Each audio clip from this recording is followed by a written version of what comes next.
Começando mais um episódio do Empreender Direito, Matheus. Hoje ela não deixou eu fazer o Então Vamos Lá, ela começou gravando, né? Então faz parte do jogo, ela está virando o jogo. É que só para introduzir para os convidados, ela nunca gosta quando eu começo, sempre Então Vamos Lá. Exato. Aí hoje ela começou me tolindo, já foi na frente.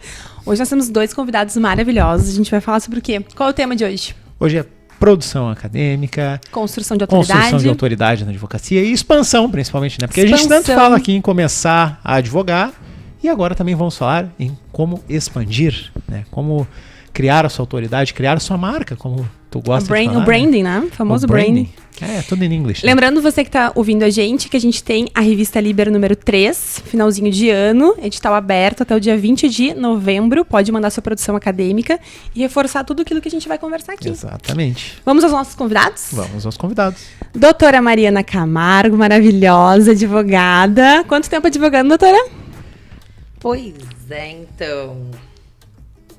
São mais de 10 anos. São mais de 10 anos. Pra não se confundir, né? Aqui são mais de uma década, então, já em prol da liberdade.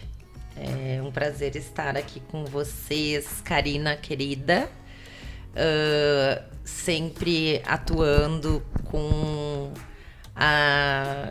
as mulheres também na advocacia criminal, né? Eu tenho acompanhado o teu trabalho e acolhi com muito amor esse convite de vocês dois também. Matheus, adorei receber vocês aqui no nosso escritório hoje, no Camargo e Mazzi Advocacia Criminal, para que a gente possa poder trocar essa ideia sobre muitas coisas que eu acho que vão vir aí, porque quando a gente abre um microfone, eu me lembro de tantas coisas que já pude manifestar através de vias assim, né? Quando deixam eu me palestrar, né, cara? É que as coisas fluem. É verdade. Então, quero muito agradecer aos dois pelo convite. A iniciativa do casal é maravilhosa de fazer podcasts, de entrevistar as pessoas, e como entrevistada, como advogada e criminalista há mais de 10 anos, eu quero passar um pouquinho e vou ver o que é possível eu contribuir com vocês todos, né? E com o meu sócio querido, Dr. Carlo, mais uma vez, em posse dos microfones. Te saúdo também, meu querido. Obrigada. Obrigada, Mari. Dr. Carlo Mazzi, maravilhoso também. Ambos advogam na área criminal. Também quanto tempo advogando, doutora? Também aí há mais de uma década nessa profissão tão instigante da advocacia criminal. Show. Ambos são sócios aqui de Porto Alegre, escritório aqui de Porto Alegre, né, Matheus? Com recente incursão para São Paulo. Exatamente, vamos tratar disso. Conversar sobre isso. Eu acabei de dar um spoiler, né? Exatamente. Mas tudo bem. Faz parte pessoal do YouTube. A gente quer muito saber a história de vocês, como é que vocês começaram a advogar, quais foram os principais desafios e o que vocês podem passar aí de dica pro pessoal. Quem quer começar? Eu acho que Ele se olha as mulheres, né? Vamos prestigiar as mulheres primeiro. Como é um gentleman, né? É outro patamar. Tá bom, então vamos lá, com muito prazer. Eu tenho essa... acho que facilidade de falar para principalmente as mulheres sobre iniciação na advocacia criminal. Mas o que me instigou mais, claro, a gente vai começar numa lógica, mas o que me instigou mais foi o que a Karina falou sobre a expansão, né? Porque hoje todo mundo quer lá dar aula sobre como começar na advocacia criminal, como fazer clientes na pandemia, o que aconteceu, toda essa reviravolta, porém, como manter o seu barco remando e como fazer o seu barquinho virar um barcão. Esse barcão, eu queria falar uma coisa assim, um cruzeiro. Um cruzeiro potente, que vai navegando pelos mares e vai abrindo e explorando, né? Exatamente. Mas a gente tem que cuidar muito para não se tornar um Titanic. E é aí que começa a nossa base. Onde você botou o seu barquinho para navegar? Será que aqueles mares ali são favoráveis? Eu estou me direcionando para o lugar certo na advocacia criminal? E como saber identificar isso previamente para que lá no futuro eu não venha afundar? Eu só quero fazer desculpa te interromper. Pode, adoro. Mas só pra deixar bem claro pro pessoal que tá ouvindo que a gente tá falando de advocacia criminal porque vocês dois atuam na área criminal. Mas com certeza as dicas que vão ser passadas aqui, elas fecham para outras áreas também. Claro que cada área tem o seu aspecto assim prático diferente, mas com certeza o que vocês vão passar aqui é muito rico e vale para todas as áreas. Porque o que a gente tem que ter em mente, qualquer área da vida, Karina, eu entendo que o plano é algo que não pode ser esquecido. E muitas vezes eu tenho observado agora a iniciação de carreira com essas meninas, inclusive, que me procuram para, doutora, como que eu faço para começar a estabilizar o meu escritório? Como que eu vou ter clientes? Como que eu vou ter meu cliente meu primeiro cliente criminal? Já aproveita e divulga o projeto. Vou falar. Então, como fazer isso? Cara, guria, como eu chamo a galera, né? Eu sou bem assim, despachada. Quem me conhece, eu tenho essa personalidade mais descolada. E eu sei que vocês aqui no programa também têm. Mas a gente conversa e diz assim, qual é o teu plano?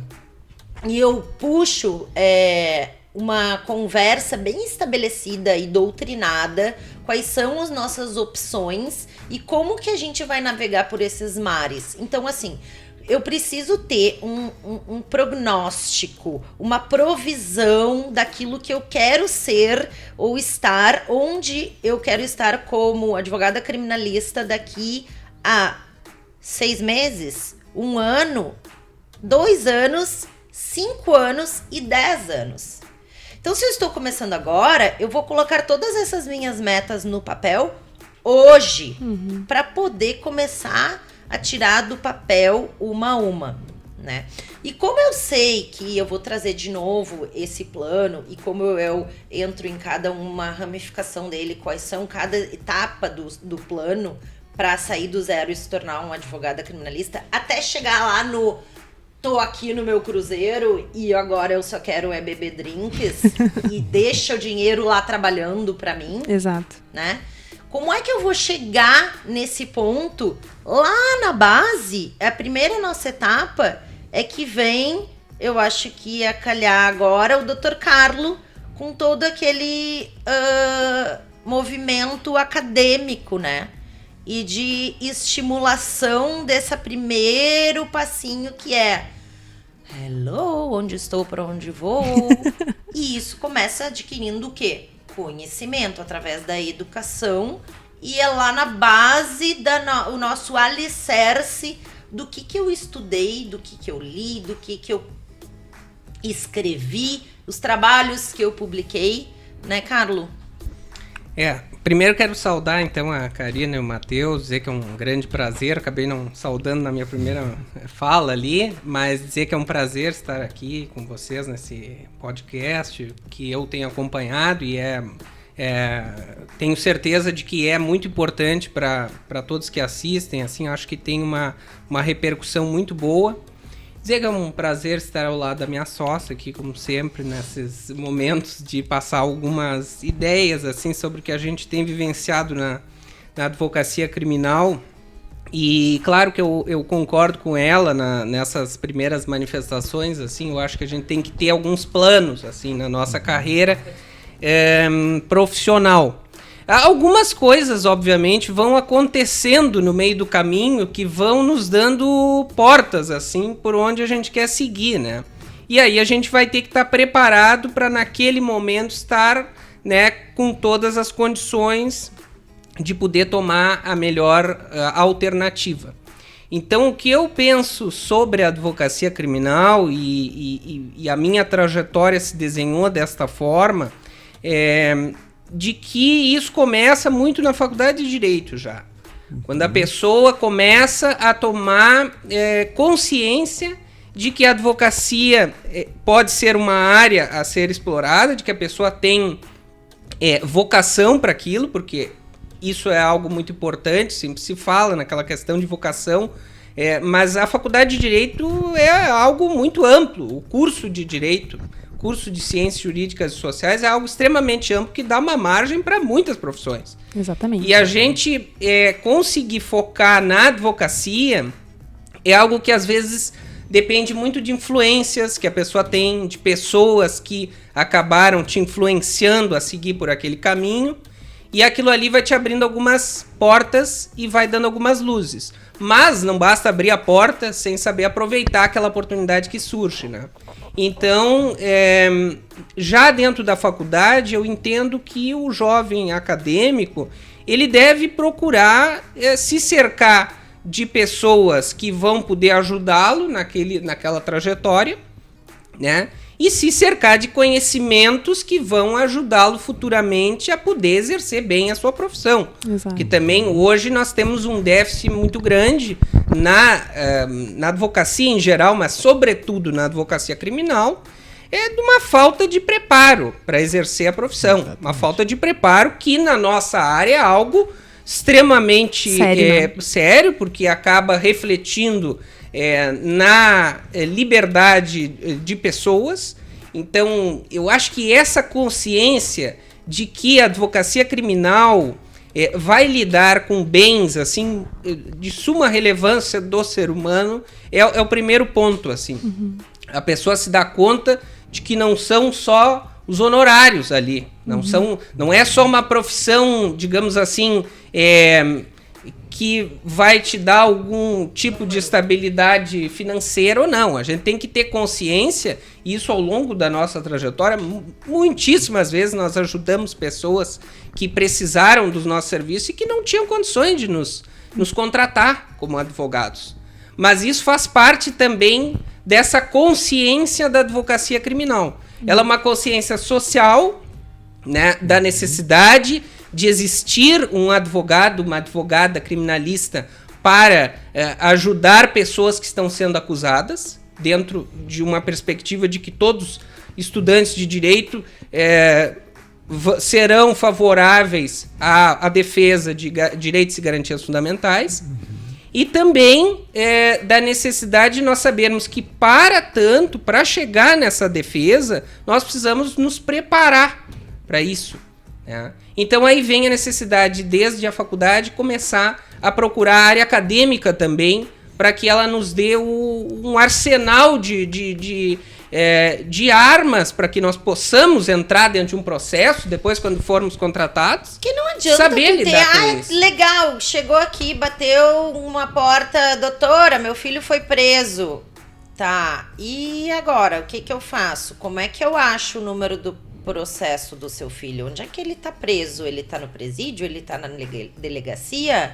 Será que ele tinha antecedentes? Ele portava drogas? Porque isso vai influenciar para qual delegacia ele foi. Porque a mãe do teu cliente não vai te dizer se ele foi para qual delegacia, porque quando o policial botou ele dentro do camburão, ele não sabe.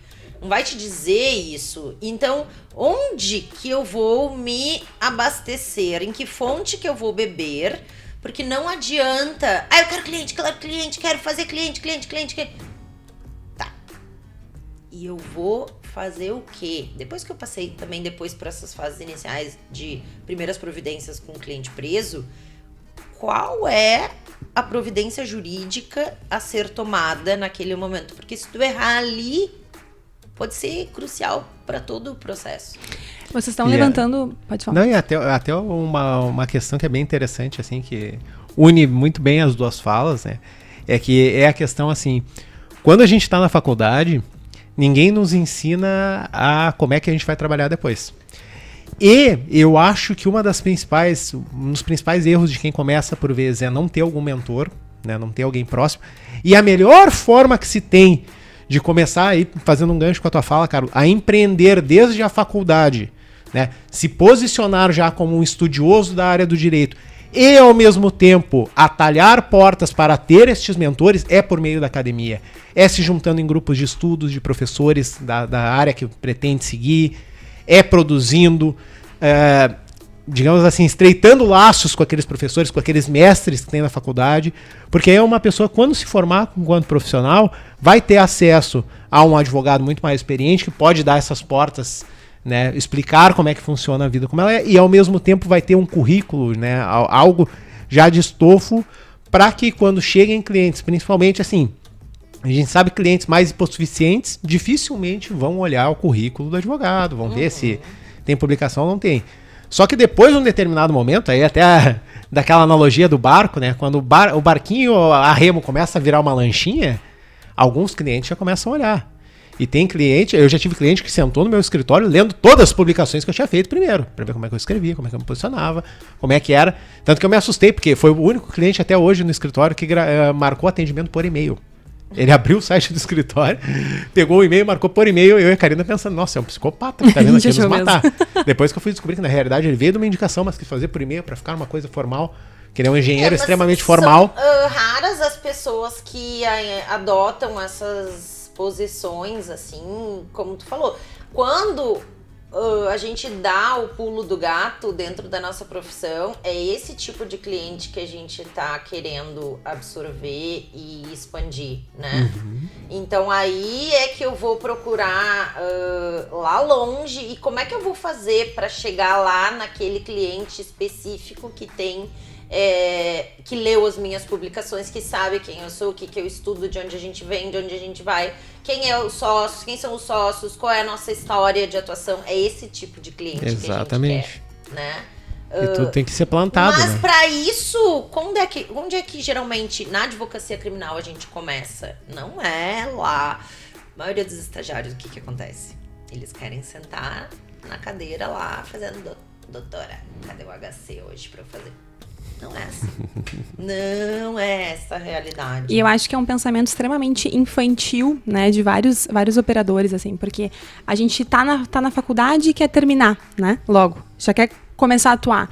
A gente não se prepara nem no campo teórico e nem no campo prático. E depois vai para a advocacia e reclama que tem resultados não tão satisfatórios. Então, o que a gente está colocando aqui é essencial, e eu gostaria de ter ouvido na minha época de faculdade. Produza para a parte teórica, né, Carlo? Mas, ao mesmo tempo, não esqueça da prática. E antes de querer muitos clientes, faça o básico bem feito, né? Entregue resultados logo nesses clientes iniciais, assim. Vocês concordam com isso? Eu acho o seguinte, a base teórica, ela é extremamente relevante para a pessoa saber como se portar diante de um caso que chega. A técnica, né? A técnica profissional, isso é o básico, mas não só o básico. E aí depois a pessoa tem que ir aprimorando de modo a prestar um serviço de excelência. Para poder chegar um recurso seu até as cortes superiores, isso aí não é qualquer que vai conseguir, porque ali tu tem que ter uma base muito grande ali, de muitos anos de estudo, de saber o que olhar dentro de um processo, etc. Entretanto, nada disso é válido se a pessoa não tem a parte prática da coisa, né? Porque o advogado, para saber olhar um processo, examinar um caso penal que lhe chega, ele tem que ter o conhecimento de todas as fases. Eu sempre fui muito favorável a que o advogado saiba examinar desde o momento do flagrante lá na delegacia, desde o momento em que inicia uma investigação através de uma denúncia anônima ou algo assim, e ele tem o conhecimento de como isso funciona numa investigação preliminar, até como isso é visto dentro do Ministério Público e como isso vai depois gerar uma ação penal lá no judiciário, e aí vai se tomar determinadas e é lá providências. No teu estágio que tu já estás formando inconscientemente os teus primeiros clientes da área criminal. Eu não sabia. Eu também não sabia. Eu também queria a Mariana de hoje para me ensinar ontem. Eu queria muito essa Mariana. Porém, eu só então, pessoal que tá ouvindo, aproveitem essas dicas. Aproveita o @criminalista Mariana e vai lá e me chama no direct. Porque tem muita coisa interessante pra gente pensar juntas. E eu gosto muito desse exercício que a gente tá fazendo aqui, porque eu me identifico com cada fala de cada um de vocês. E a gente faz uma grande costura e um grande aprendizado pra mim também aqui hoje, né? Então, esse estágio que eu lembro hoje, por exemplo, lá no Justiça Federal, né? Meus primeiros processos que eu fui analisar físicos, né? Hoje em dia, o cara que tá entrando na faculdade hoje não vai ver uma folha de papel tão cedo na frente dele. Pensa, maravilha isso. Né? Mas nós tínhamos lá que pegar o simples fato de furar a folha com aquele treco lá, o furador grandão, enfiar aquelas coisinhas. A bailarina. A bailarina que juntava Entreguei a minha idade. Nossa! E o barbante. E o barbante. Entendeu? Veio daquele tempo. E mais do que furar aquelas folhas, eu lia aquelas folhas e tentava entender, mas o que tá acontecendo isso aqui? De onde veio, para onde vai? E quando eu saía dali, chegava e falava com os meus vizinhos, amigos, familiares, qualquer pessoa que eu já estivesse trocando uma ideia, aquelas pessoas no futuro já viriam a saber que a Mariana seria advogada criminalista. Que a Mariana queria atuar na área criminal e que futuramente eu ia estar sentada nessa cadeira aqui e muito provavelmente um amigo de amigo ou amigo de inimigo sentaria na minha cadeira hoje dizendo: olha, meu familiar tá preso. Amigo de inimigo também?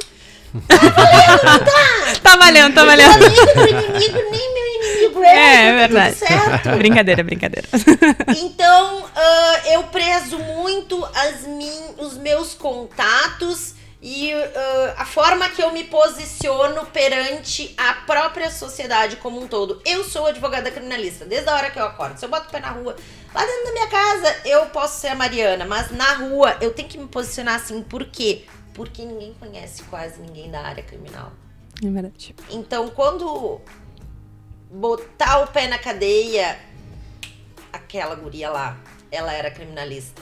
Liga pra ela. Então, tu tem que plantar essa semente na cabeça das pessoas. E quanto antes essa semente for plantada, obviamente, os brotos vão começar a germinar mais cedo.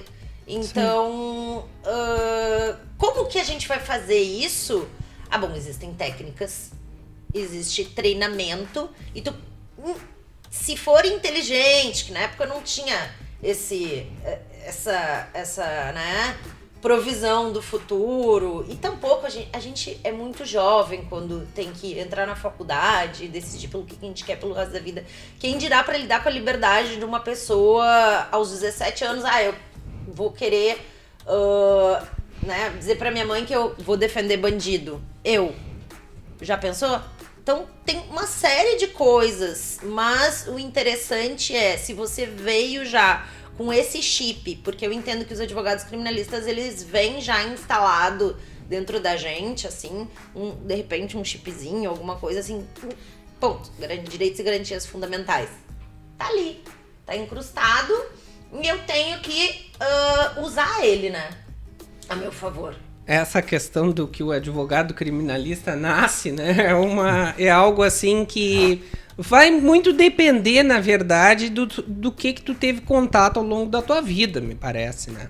Porque assim, as coisas vão, né? Vão se desenhando. A gente tem contatos em uma determinada área ou outra, isso aí vai acabar levando a pessoa a escolher áreas, assim, para se juntar.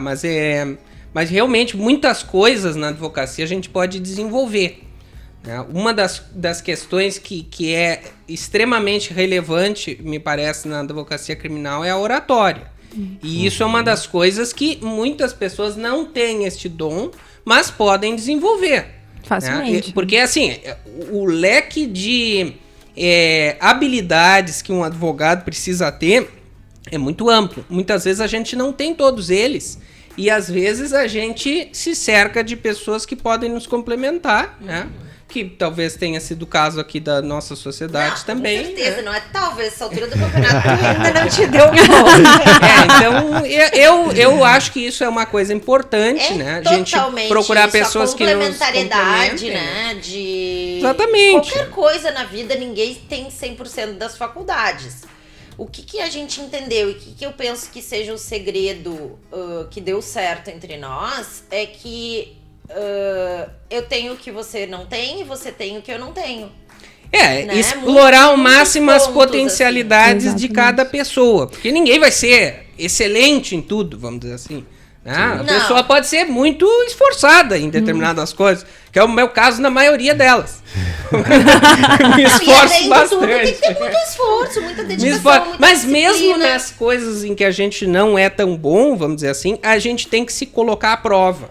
Eu acho que isso é muito importante na advocacia, se colocar em situações em que aquela habilidade vai ser testada, para que aí você possa começar a ter... Por exemplo, doutor Carlos.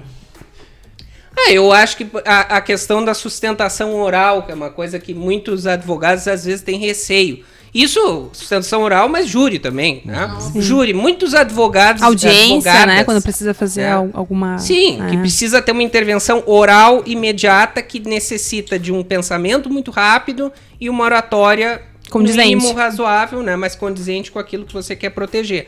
Então a pessoa precisa se colocar naquelas situações. Totalmente. Se ela não frequentar a audiência, não frequentar o tribunal para ouvir a sustentação, não for a júris, não participar dos júris, ela não vai ter condições de exercer aquela função. E eu acredito muito, e aqui eu preciso puxar a brasa pro meu assado, na questão do treinamento. Por quê? Né? Eu desenvolvi esse ano algo que se chama Treinamento Libertas e tenho cada vez mais ensinado aquilo que eu sei dentro do meu possível para as meninas que estão querendo começar na advocacia criminal. E o módulo 1 foi sobre audiências. Esse módulo, lá na última aula, elas, a partir de tudo que a gente desenvolveu no caso concreto, onde elas viram a minha fala com o cliente que eu passei para elas antes da audiência, estudaram o caso, desenvolveram as perguntas, as teses a serem elaboradas passo a passo durante as semanas que se desenvolvia o curso. A última aula, você deveria fazer os memoriais orais em audiência, certo? E um dos exercícios era esse, justamente, memoriais orais, você tem tantos minutos. Tá aqui o microfone. Como cada uma das pessoas se porta a primeira vez que vai fazer esse exercício em frente aos outros? As respostas, mesmo que virtual, porque o curso é virtual, são surpreendentes. Tem gente que fica bloqueado. Tem gente que consegue abrir o verbo. Deslanchar. E tem gente que só consegue ler um papel.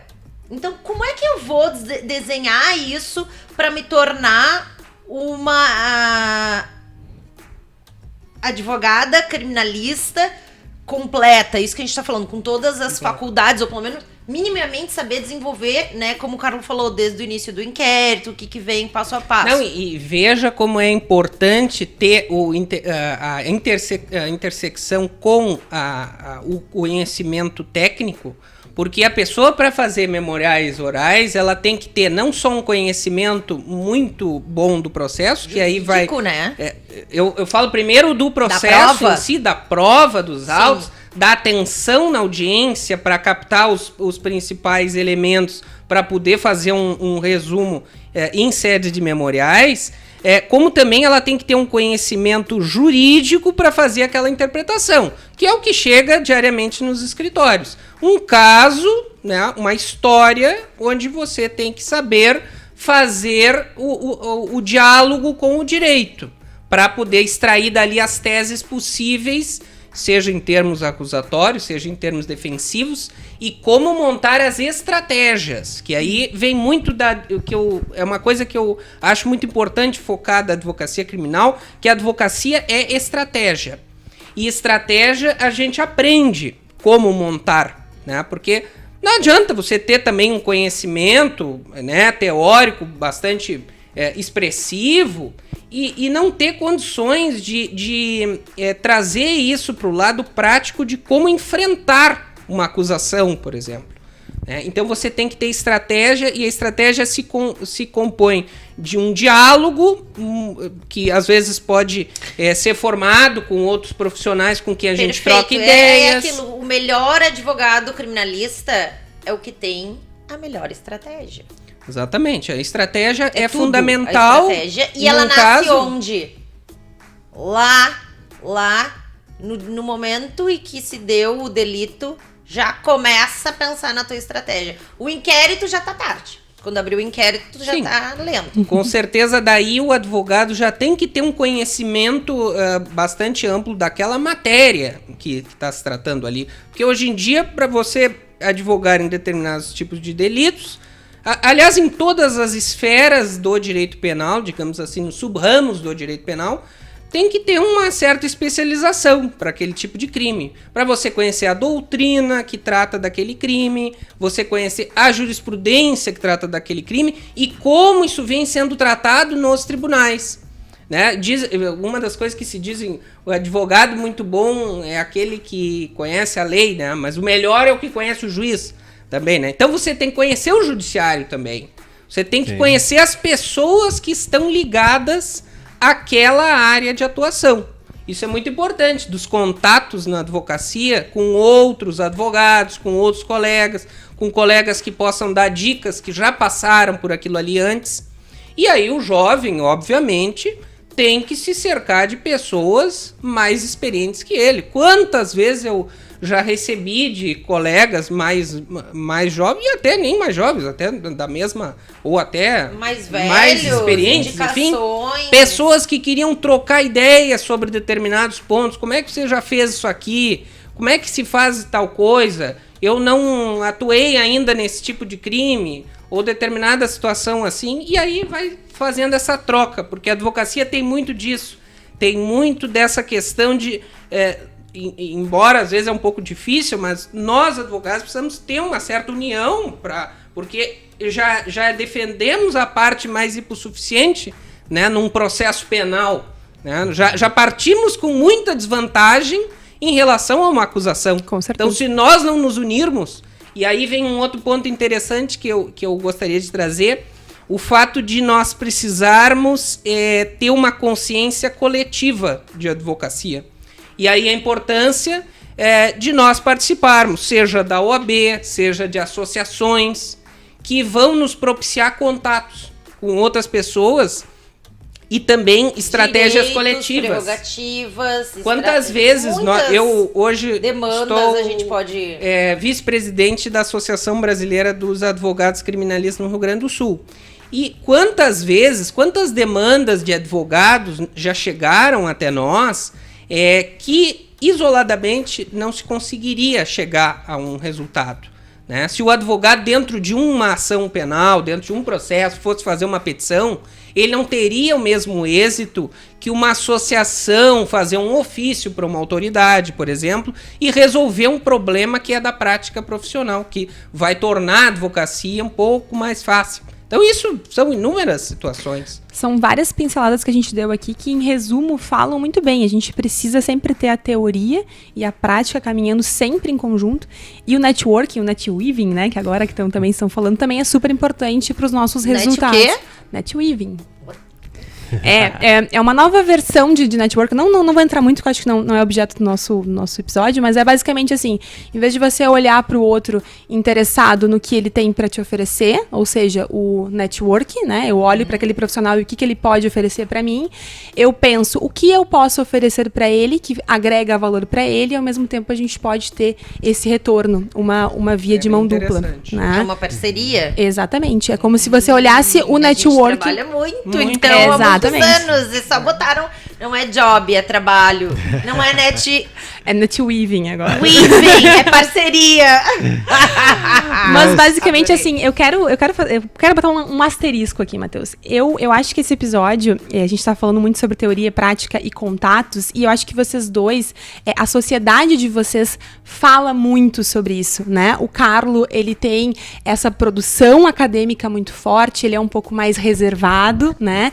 E ao mesmo tempo agrega valor com essa forma. A Mari, por outro lado, é mais expansiva, gosta de frequentar mais locais, conversar com pessoas, e eu acho muito bacana, a gente sempre acompanhou vocês de longe, e a gente sempre falou assim, nossa, que interessante, eles são tão diferentes e ao mesmo tempo tão complementares, se complementam e tornam uma advocacia com resultado, né? Então, o que vocês estão falando aqui não é só um papo, né? Vocês efetivamente colocam em prática isso. Vocês dois representam isso, né? Há A mais teoria de e a 10 anos. prática, vamos colocar assim. Então, por isso eu queria muito que vocês colocassem, já que vocês têm essa experiência tão forte, o que vocês enfrentaram de desafio desses 10 anos, assim, que a gente está falando aqui sobre o que a gente pode fazer. E o que essas pessoas podem enfrentar nesses 10 anos, assim, que vocês, nossa, isso aqui é uma coisa que eu enfrentei, que eu venci, e que talvez você que vai começar também vai enfrentar, e como superar isso? Falei bastante, né? Nossa, eu engatei a primeira e fui. Foram e são tantos desafios, né? Mas uma coisa eu gostaria de dizer que eu acho muito importante. A gente sai da faculdade de Direito não preparado para empreender, né? Isso é uma deficiência muito grande para o advogado, né, que quer montar o seu escritório. Isso a gente aprende tomando na cabeça, diz, né? Com certeza. Porque a faculdade de Direito não prepara o estudante para quando ele sair, ele ter uma consciência de que não é só o serviço público que está à disposição dele, né? Exatamente. Porque o serviço público é uma linha muito reta, né? É uma trajetória que nós sabemos que tem um início e um fim, né? Então não há grandes surpresas, né, no serviço público. Mas a iniciativa privada ela é extremamente ampla, né? E hoje constituir um escritório de advocacia num cenário de uma extrema pós-pandêmico ou pandêmico exato, ainda, mas né? antes Não sabemos mesmo que... da pandemia, mas antes, agora muito mais difícil, mas antes mesmo da pandemia, já com uma concorrência muito grande, com nomes muito fortes, né, que poderiam absorver os casos penais, é preciso ter um pouco de desenvoltura no sentido de querer assumir riscos, né? A advocacia é risco diariamente. Né? E a pessoa tem que ter também essa noção, assim, de que quando ela entra nesse serviço privado, que depende exclusivamente dela, né, depende de todas as ações que ela vai ter, que vão ter ou não resultados, e que muitas vão dar errado, né, ela precisa ter uma resiliência para enfrentar isso aí, né, para enfrentar esse mercado,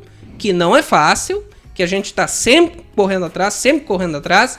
Aí volta um pouquinho ao que nós falamos. Eu acho que a pessoa tem que ir se preparando para isso em vários graus, assim, seja no grau acadêmico de ter esse conhecimento e de manter e saber que após formado, ali é que está começando, não é que está terminando, ali que está começando a trajetória. Eu diria. Mal começando. Isso demora um tempo até a pessoa conseguir, né? E não há atalhos. A pessoa vai ter que cair muitas vezes até que ela consiga ter algum lugarzinho ao sol, né? Até que ela consiga pegar sol no seu pé. De quando eu te olhei e disse: vamos para São Paulo? Eu quero advogar em São Paulo.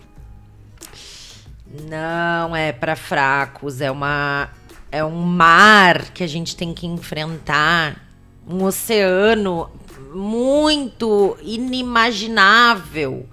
Então, cada passo tem que ser muito bem pensado e as coisas pré-estabelecidas. Porque ser autônomo, decidir por isso, hoje no Brasil, empreender, ter uma pequena tudo contra empresa, a pessoa. Eu não tenho nada a favor. Nada que te beneficie. Nada. Pra te só obstáculo. Pra te ajudar. Só obstáculo. Vamos começar algo aqui pra te... Aqui o governo te provê uma verba pra te... Vai nos pagando. Primeiro que o governo é o teu primeiro sócio. O governo é o teu primeiro sócio. É o teu primeiro empregado dentro do escritório, é o governo. Então, assim, já começa numa situação muito complexa. Se tu tem já algum cliente, tu já sai no negativo, tendo que pagar uma porcentagem pra ele ali, né? O leão vai te comer. Tu tá já garantido aqueles menos tanto, né? E o problema também é que você não sabe se vai contar com o pagamento daquele cliente no dia de amanhã que vence que você parcelou. Então, hoje no Brasil, com a pandemia, diversas pessoas perderam seus empregos, quebraram. E como eu vou pagar as minhas contas fixas aqui desse escritório se o cara não pagou? Olha, doutora, eu quebrei e foram vários, né? Que a gente ouviu empresas, pessoas, não, vários, isso aconteceu muito. Vários. Então, essa questão da resiliência e de ter buscar alternativas, né? Encontrar novos mercados, etc. Pra mim, bem da verdade, essa história foi no meio da pandemia que eu inventei de eu quero ir pra São Paulo, chega. Eu queria uma alternativa, foi isso. Eu queria um ramo que não estivesse mais disponível aqui. E eu vi. E eu estou vivenciando isso lá hoje. É extremamente difícil. Nossa, são zilhões de advogados a mais no mercado. Cada vez que eu abro um processo novo, eu vejo, nossa, quem é esse cara aqui? Nunca vi na vida. Só para o pessoal entender, quem tá ouvindo a gente. Nós temos um escritório. Isso, a gente tem o Camargo e Mazzi, o escritório do Dr. Carlos, doutora Mariana. É aqui de Porto Alegre, Rio Grande do Sul. E eles estão expandindo para São Paulo, né? São Paulo capital, isso? A gente tem sede lá hoje. Tem sede lá hoje. E temos advogados que atendem hoje lá. E eu estava presencialmente lá até 2 meses atrás e retornei. E agora, a princípio, volto no ano que vem para continuar esse trabalho. Esse projeto. Intempéries no caminho? Nossa. Muitas e muitas. E quer saber? Agradeço a cada uma. Porque o que tem me ensinado essa história de quero é o cair e levantar, né? Todo dia. É todo dia. Cair e levantar é todos os dias. Esses pontos que vocês estão levantando, né, Matheus? Eu acho super importante botar marca-texto, assim. Porque o que a gente vê de pessoal divulgando aí no Insta, que advocacia é super tranquila. E dá certo super rápido. A vida do Instagram é muito bonita, minha gente. Não é assim. A gente bate a cabeça, a gente erra. Não é assim. Gente tem cliente que não fecha, não paga, não veio, não quis, não isso, não aquilo. E essa é a vida, se ela vir. E a luta do advogado é justamente essa. A gente tem que ir na busca do sim. E pra buscar o sim, a gente tem que ouvir muito não. Eu digo que em torno de 40. É bem difícil. Às vezes não tem que ter uns 40, não. É difícil na prospecção do cliente, como depois resolver o caso daquele cliente. Aí eu acho que piora. É que uma coisa que eu acho interessante, assim, que eu vivi agora recentemente até uma experiência dessas que aí me caiu uma ficha muito importante, assim. Tive uma situação na família em que precisava de um advogado de direito de família. Eu ia acompanhar aquela parente lá que tava, mas pra ver se o colega sabia mesmo que tava falando tudo. A gente já tinha fechado no escritório a área de família, não gosto de pegar casos de família, de direito de família, da família ainda por cima, né? E a gente já tinha fechado a área civil do escritório. Eu fui acompanhar a minha parente naquele advogado e foi muito engraçado, assim, eu vi um outro colega atendendo e ao mesmo tempo ficar avaliando ali, como é que ele atende? Será que ele atende melhor que eu ou não? Uma postura mais passiva, né? E uma das coisas que eu percebi foi isso, né, que a gente tem alguns colegas, e isso que talvez seja magia e ao mesmo tempo eu gosto da advocacia, que acham que já chegaram onde chegaram, que não precisam mais se atualizar, não precisam mais testar novos conhecimentos, adquirir novas habilidades, né? Porque eu concordo contigo, cara, do ser humano é treinável. Eu sempre parti dessa bandeira, dessa premissa, e acho que a gente tem que estar sempre melhorando. Era um cara que eu via que tinha muita técnica, sabia o que estava falando, só que ele não sabia atender uma cliente, não sabia reconfortar uma cliente. Por quê, Matheus? Eu tinha que ficar puxando. Porque, por exemplo, assim, eu tenho uma postura que eu não gosto de ser mensageiro do caos. Quando chega algum processo, eu não vou ficar olhando pro cliente, tua situação tá fodida aqui, pô, tá uma merda. Se eu começar a fazer isso, o cara que chegou lá nervoso... Vai ficar mais nervoso. Vai ficar mais nervoso. E eu tive já vivências dessas no escritório. Eu tive uma mulher que chegou em crime tributário, tinha ido num escritório na minha torre, ela marcou com aquele escritório às 2 da tarde, comigo às 3. Quando ela chegou naquele escritório, disseram pra ela que ela tinha que começar a vender carro, vender casa, vender tudo, porque a situação do marido dela tava ferrada. E, pessoal, era um crime tributário simples, que nem era pra ter tido prisão. Botaram uma prisão porque botaram uma lavagem de dinheiro junto, uma orcrinha ali, porque era uma empresa que estaria sonegando, uma organização criminosa. Né? E ela chegou no meu escritório chorando, já dizendo, eu já sei que eu vou ter que vender. Quando eu fui olhar, o marido dela não era nem o sócio administrador, ele não tinha acesso àquela questão administradora, ele era sócio da empresa. A retirada nos balanços estava tudo certinho para ele. Ou seja, ia passar aquele período de prisão temporária e ele estava solto. Né? E quando eu olhei aquilo ali, tu tem a opção número 1, que é tu apavorar o teu cliente, dizer só desgraça, dizer que é difícil, que é complicado, tudo, e cobrar uns honorários bem altos. E que tu é a única salvação, porque acontece muito isso, né? Eu preferi chegar e mostrar para ela por A mais B, porque a situação era relativamente simples. Passei o meu valor, que inclusive se equivaleu ao do cara, e ela acabou fechando comigo. Por quê? Porque eu tive a sensibilidade naquele momento, agora voltando para aquilo, a questão da sensibilidade de chegar e entender que o atendimento era o momento do afago, não era o momento da porrada. É óbvio que eu não vou dizer que uma situação é simples quando ela não é. Mas quando ela não é simples, eu entendo que é muito melhor tu mostrar como tu pode trabalhar, qual é a estratégia, e assim acalmar o cliente. E o que eu notei lá naquele atendimento, que eu estava voltando para aquele atendimento?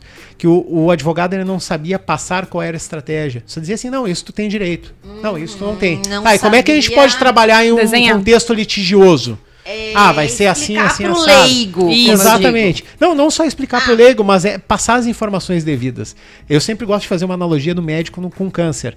Quando você tá com câncer, você vai chegar no médico... Eu tenho que fazer exame. Ele vai dizer, estratégia, fazer exames, tem que chegar lá... de uma análise do teu caso, vai precisar te apalpar, vai escutar o teu coração, etc.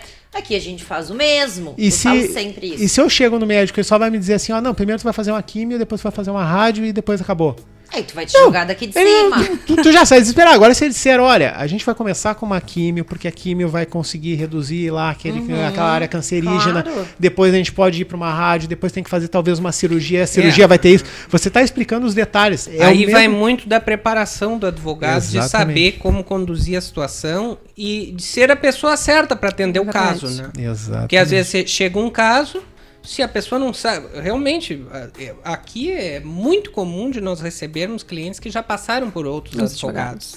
Não é, isso acontece num percentual bastante bem elevador. A gente estava falando sobre isso ontem. Exatamente, acontece bastante. Já passei por fulano, ninguém conseguiu uma solução. Né? E daqui a pouco o advogado que tem um pouco mais de conhecimento, né? Consegue examinar aquilo de uma outra forma.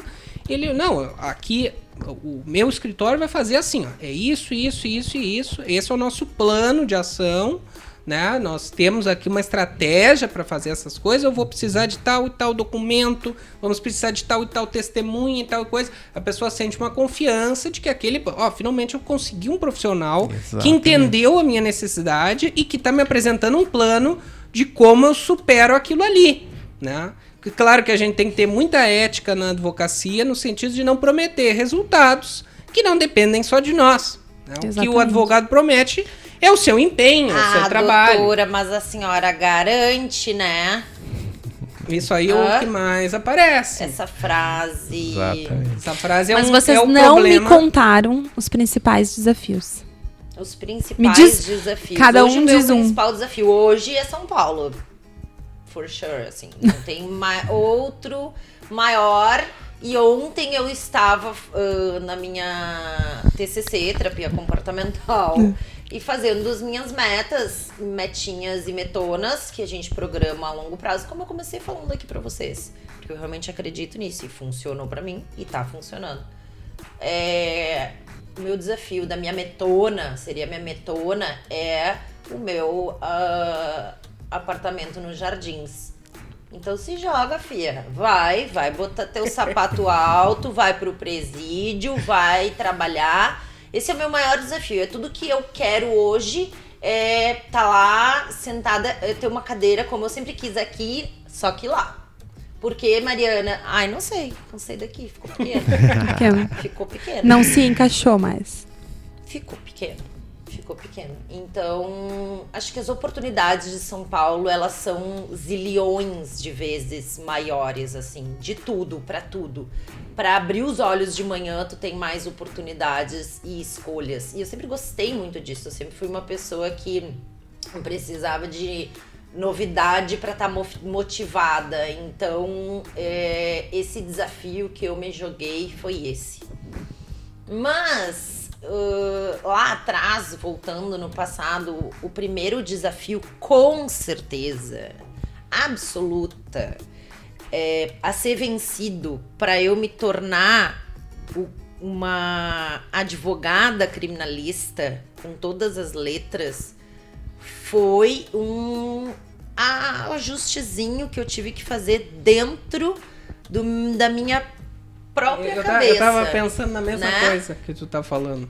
Vamos ver se tu vai chegar na mesma palavra. Olha aqui. só, sintonia. Vamos ver se tu vai chegar na mesma palavra. Tá, A primeira coisa que o advogado tem que vencer é um medo. Medo, cara. É um medo. É um medo Ponto. que ele tem, não só de atuar... Dele mesmo. Tá, né? dele mesmo. De dele mesmo o medo. Tu tem que passar essa barreira. Essa barreira eu chamo de libertas. Esse é o libertas. Tem que ter No uma... momento que tu deu esse passo, pronto. Aí tu pode me falar de tudo que tu quiser pra fazer cliente e alternativa e forma. Vamos lá, vamos sentar e vamos conversar. Só que enquanto tu estiver antes da barreira do medo, não vai. Não vai pra frente. E até agora fazer um gancho, né? Porque eu acho muito importante e hoje eu vivo essa questão, então eu acho interessante passar isso. E como que a academia ajuda a romper o medo? A academia te dá um suporte, né, de conhecimento para que tu possa, de forma mais ágil, né, vencer essa barreira. Porque aí a pessoa, ela ao menos ela tem já um amparo para saber o que ela vai fazer ali, né, de como ela vai poder lidar com aquela situação.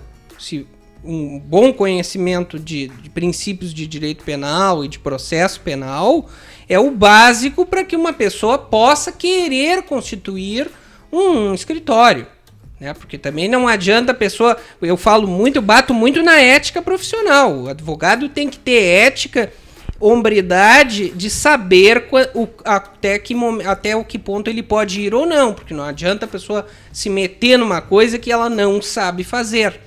Isso é bastante importante na advocacia, porque tem toda essa carga de responsabilidade que se coloca nos ombros de um advogado, né? Então, qual é a minha visão sobre a academia?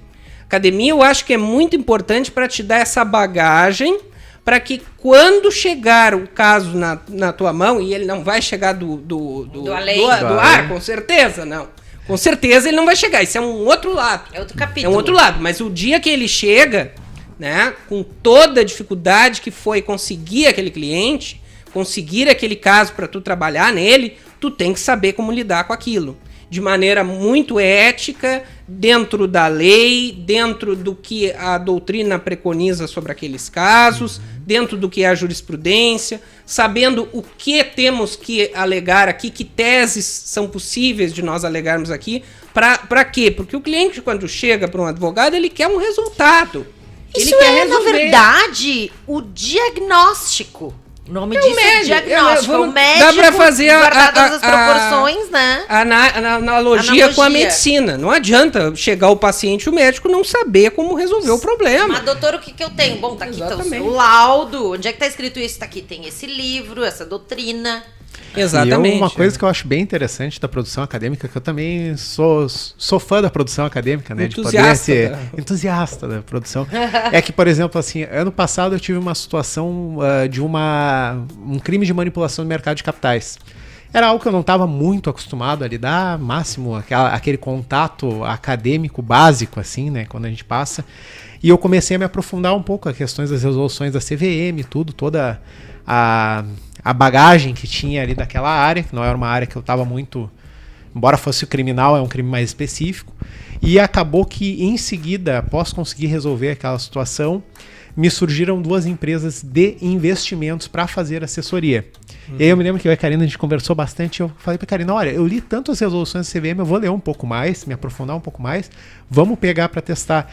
E hoje, eu avisei as empresas, olha, minha área é criminal, tá? Eu não estou muito acostumado com isso, mas já li tanto as resoluções da CVM para resolver um caso de manipulação do mercado de capitais que eu me vejo qualificado para isso. E eu coloco muito isso à academia.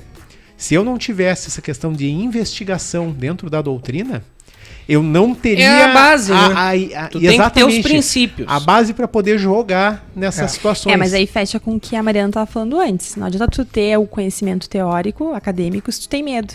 Aí o medo te paralisa. Né? Paralisa e não vai. Paralisa, realmente. Mas a pessoa que tem bons princípios, ela consegue evoluir dentro de uma matéria que ela não conhece. Mas aí é que eu entendo. A maior parte das pessoas não vai até onde o Matheus foi em algo que ele não estava muito certo e que ele precisava dar um passo além. Elas querem a zona de conforto, né? Não, fica na zona de conforto, não busca, tem medo, paralisa, engessa, não cresce e não sai daquele círculo vicioso. E se acomoda ali pro resto da vida. Entende? O que dói mais nesse pessoal que eu vejo? Qual é a maior dificuldade pra quem tá começando? É uma musculação, né? A pessoa tem que treinar. É a mesma coisa, é essa persistência. Não, ele acha que no primeiro, segundo, terceiro vai fechar o cliente, vai soltar e ele vai ser absolvido. Oi? Não é assim. Não, esse negócio que eu falei, o resultado também demora para aparecer. O resultado demora. Demora. A grande maioria das vezes a pessoa vai receber um não. Né? E aí tem muito de como isso aí também vai ser passado para o seu cliente, para que ele entenda aquilo ali, né? Aquele não. Né? Porque o advogado vai ali, 90% do processo ele vai viver de nãos, né? E aí até que ele consiga um sim lá, ele vai ter que ter uma confiança muito grande. Ele vai e posta, né? E não pode daí depois, né? Não pode. Depois de anos trabalhando, aí tu não pode fazer nada. Nem comemorar o sim.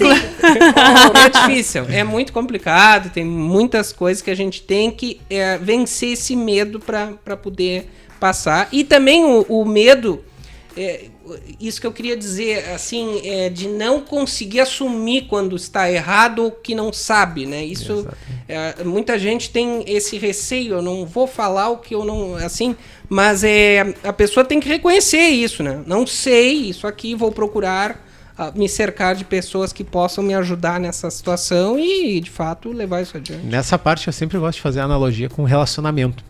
A relação cliente-advogado é que nem namoro. Namoro, se você começa ele prometendo mundos e fundos, dizendo que é incrível, que é maravilhoso, que é maravilhosa, que é uma pessoa super da paz, e com os meses aquilo não se comprova, vai gerar um atrito. É a mesma situação, um atendimento com o cliente e a lida com a situação. Se você, desde o primeiro atendimento, é transparente, dá o seu posicionamento, sabe que não precisa prometer resultado, sabe que a única coisa que precisa prometer para o cliente é trabalho e mostrar como é que é, dificilmente, por mais que venha um resultado adverso, vai ter um ruído muito grande de comunicação. Né? Vai ter aquele ruído, pelo menos é a posição que eu costumo ter. Na área criminal a gente ainda tem o desafio de lidar com... como é que eu vou usar? Os ânimos acirrados, mais do que isso... A gente vê famílias muito desestruturadas, falando... É muito importante ter uma formação, assim, de psicologia. De psicologia. É muito importante porque nós tratamos com pessoas, famílias, pessoas... Claro, não é só quem estuda processo penal sabe muito bem isso, o direito penal, enfim, sabe muito bem que não é só a pessoa que está sendo acusada de um crime que sofre as consequências daquela acusação, né? A acusação, ela abarca todo aquele conjunto de relacionamentos daquela pessoa. Então, é muito importante o advogado ter consciência disso para poder tratar com essas pessoas também, porque às vezes é preciso fazer essa interlocução com familiares, etc. Fazer o próprio cliente ou o próprio investigado ali, acusado, ele está numa situação de fragilidade quando ele procura o advogado criminalista. E aí ali o advogado também tem essa responsabilidade de dizer para ele, não é o fim do mundo, a tua vida não acabou aqui. Né? Se isso aqui for... Então eu seria uma funerária, não seria um escritório de advocacia, né? E ali o advogado começa a resgatar também essa confiança do cliente de que, olha, eu consigo ter saídas aqui para essa situação. E ainda ouso te dizer que isso serve na realidade para todas as áreas. Todos os advogados tinham que ter. Porque aquela pessoa que vai entrar com o processo, geralmente ela tem um problema da vida dela. Que ela precisa resolver. Um advogado de família, eu acho que chega a ser pior ainda, não sei. para nós é um contrato que vai discutir, é uma guarda de uma criança que vai discutir. Para nós é algo mais técnico. Para aquela pessoa é um dinheiro extra para poder pagar o colégio do filho, né? Vamos pegar um previdenciário ali que tenha que aumentar algum tipo de benefício. É um dinheirinho extra para poder dar um lazer para uma criança, um lazer próprio. É um final de semana com o filho, não é um processo, é um final de semana com o filho que ele quer ter a mais. Sim. Então, assim, o advogado ele tem que se atentar que ele lida com pessoas humanas. Pessoas humanas é ótimo, né? Mas com humanos e que elas têm as suas às vezes não é só particularidades. A questão financeira envolvida, tem muito mais. Exatamente, é um final de semana com o filho, é a saúde, daqui a pouco até a empresa, mas, por exemplo, assim, uma saúde fiscal boa para a empresa, lá para um tributarista. E a gente sempre faz aquela analogia, né? Quanto vale um dia de prisão, um dia de liberdade foi tolhida na vida de uma pessoa que não volta nunca mais. Quer dizer, aquilo ali que o tempo de vida é um só. Então, quanto vale a minha liberdade? Né? É difícil tu mensurar isso e tu não pode mensurar isso só na questão financeira. Não pode se fechar para essa ilusão, que é a ilusão que os economistas têm, né? De que cada pessoa é uma cifra. Né? Não, nós aqui temos que enxergar o outro, efetivamente, né? E as suas circunstâncias de vida. E aí não adianta depois querer, como eu digo, fechar contratinho e não saber lidar com a mamãezinha e com a esposinha ligando o final de semana inteiro, mandando WhatsApp, áudios, né, fotos. E isso é algo que a gente tem que ir trabalhando e ciente de que vou ter que lidar com isso. Tem que se colocar um pouco no lugar do próximo. Tem que até o momento que eu quiser me aposentar. Eu tenho que gostar muito de fazer isso. Eu tenho que querer estar ali disponível em realmente ajudar. Porque se eu não quiser isso, se a minha índole não for essa, se não houver essa humanidade dentro do criminalista, não passa dos primeiros meses, primeiros anos, sei lá, não vai. Vai largar, vai montar uma loja, vai um restaurante, não sei, vai achar outro rumo na vida. Ou vai fazer outra faculdade, não importa. Mas o que eu quero dizer é que o cara que lida, pelo menos com esta parte do direito, né? E esse é o eterno desafio do criminalista, é saber lidar com as partes, os familiares, o cliente. Às vezes tu não fala com o cliente, ele tá preso, mas quem te azucrina são os familiares. E estes são quem pagam os teus honorários mensalmente. E mais do que isso, eles são aqueles que te indicam para quando, ou mesmo solto, ou se for solto, mas se tu continuar preso, se tu tá prestando um bom serviço, esses caras vão te indicar para outros. E é isso que importa. O criminalista é um eterno acolhedor. Se eu for, eu sou bem ríspida, eu acho que eu sou uma pessoa ríspida muitas vezes, mas ao mesmo tempo eu consigo acolher e ser objetiva com os meus clientes. Se eu não conseguir dar um colo, se eu não ouvir uma mãe, se eu não souber ter um traquejo, pode ter certeza, não funciona. Tem que ter essa humanidade, né? Isso mesmo nos clientes empresariais, digamos assim, eles precisam ver o serviço sendo feito. Exatamente. Então é muito importante ter essa... É a mesma confiança que uma família tem num caso de pessoa física, vamos dizer, que precisa de um atendimento criminal, é uma empresa. Ela precisa ter confiança, né, de que depositou as expectativas em um profissional que efetivamente está cumprindo as suas tarefas ali. Então, mesmo na empresa, o advogado precisa paulatinamente ir mantendo aquele relacionamento, ir explicando as etapas, ir fazendo reuniões, ir mostrando o seu trabalho, porque aí vai dar uma segurança. Não, ele estão fazendo a parte deles, é um serviço de qualidade, nós estamos vendo essa qualidade no dia a dia. Porque isso é uma das coisas que os clientes querem muito, eles não conhecem o advogado muitas vezes, não é uma relação que já existia antes da relação cliente-advogado. Então, ele não conhece aquela pessoa, ele precisa adquirir esta confiança, isso demora um tempo, né? E esse tempo é preciso a gente ir desenvolvendo, né? Perfeito, a gente já está quase terminando, porque já estamos estourando o tempo. E eu queria muito que vocês dessem pelo menos uma dica final, cada um de vocês, para o pessoal que está iniciando aí na advocacia.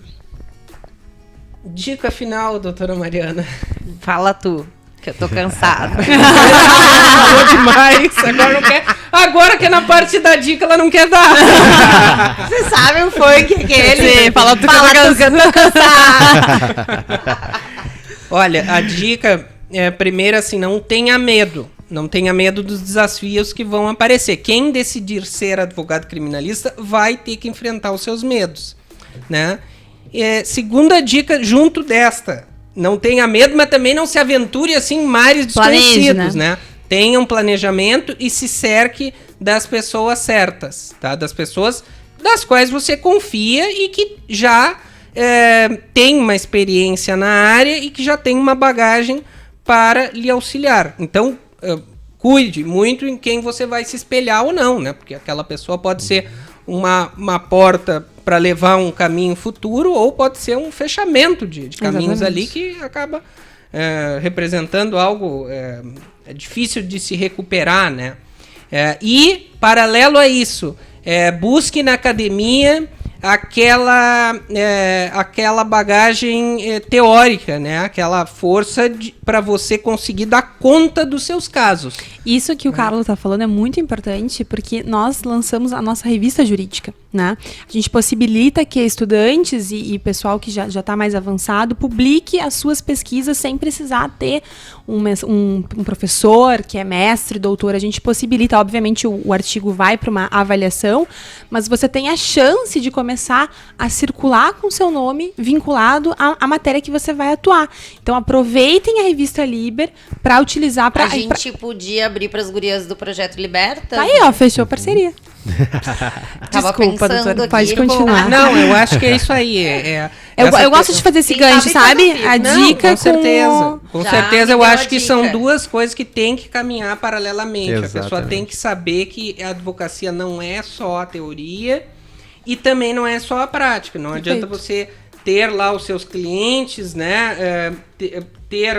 Chegarem os casos, você não saber movimentar aquilo ali, porque não vai ter um resultado lá no final, né? E também só a prática encastelada dentro das faculdades também não adianta. Quer dizer, a teoria encastelada dentro de universidades, ela acaba não refletindo, né, no dia a dia, que é o que efetivamente a advocacia criminal precisa trazer, justamente essa interlocução, porque nós somos operadores práticos do direito. Perfeito. Ai. Eu tô pensando aqui qual vai ser minha Pensa assim, ó, o que você diria pra Mariana? Marianinha lá de 2008. Tava lá furando folha.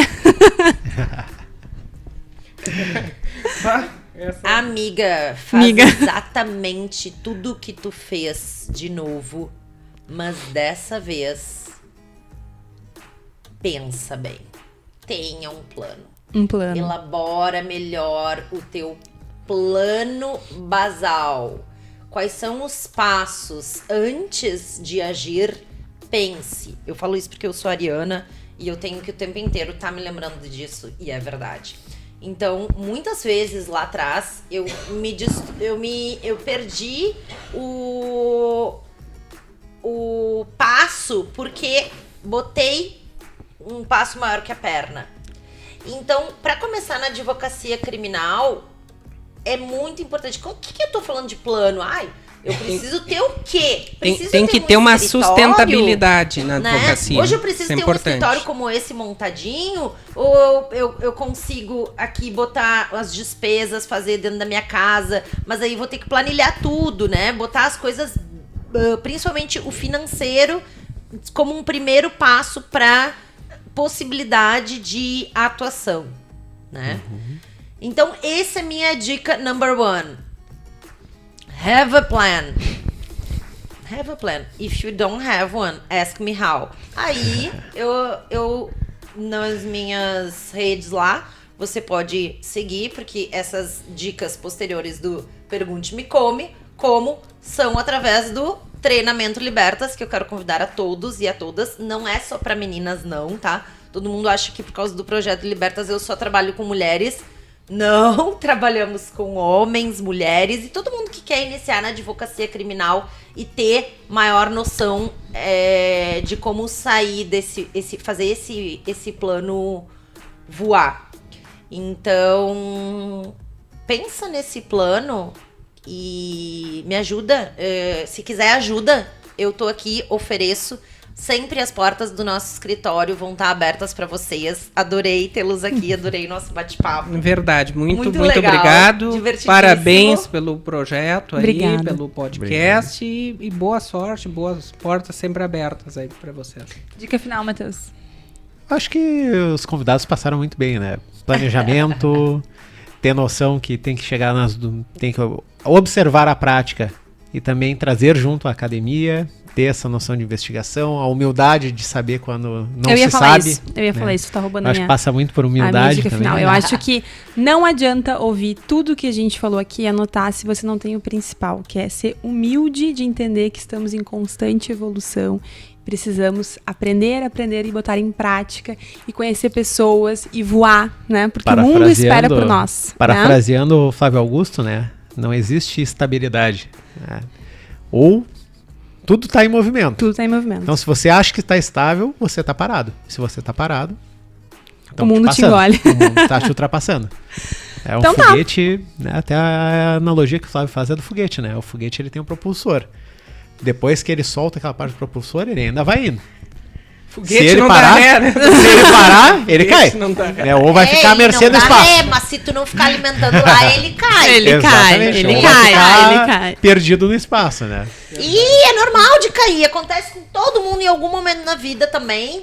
E eu acho que aí vem mais uma dica minha final. Mais uma. Resiliência. Cada vez que esse foguete cair, não desiste, cara. Levanta e bota e vai. Leia nesse foguete aí. Queridos, foi um prazer. Muito obrigada por toparem. Valeu. Até a próxima. Até a próxima. Tchau, obrigado. Prazer.